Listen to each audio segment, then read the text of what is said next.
Hello everyone, welcome back to my channel.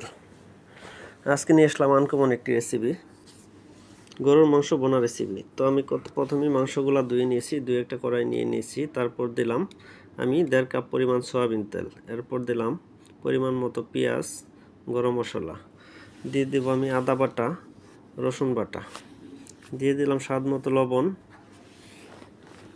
এবং এখন দিয়ে দিব আমি হলুদ, মরিচ, ধনিয়া, জিরা সবগুলো একসাথে রেডি করে নিয়েছিলাম। সবগুলো একসাথে দিয়ে আমি দেখেন 10 মিনিট ধরে মাংসটা কষাইছি। আমি কিন্তু কোনো প্রকারে প্রথমে লাড়া দিই নাই, সব মশলা দিয়ে জাস্ট ডেকে দিছি।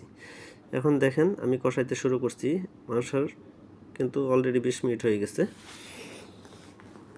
খুব সহজে আপনি চাইলে এরকম মজাদার গরুর মাংস বানায় নিতে পারেন। অবশ্যই পুরো ভিডিওটা দেখবেন, ভিডিওটা কোথাও স্কিপ করবেন না। দেখেন আমার মাংসটা এত সহজেই হয়ে গেছে আর এত লোভনীয় হয়েছে যা আপনি বিশ্বাস করতে পারবেন না, নিজে বিশ্বাস করতে পারবেন না এই রেসিপিটা যদি আপনি বাসায় তৈরি করেন। এত মজাদার এই রেসিপি।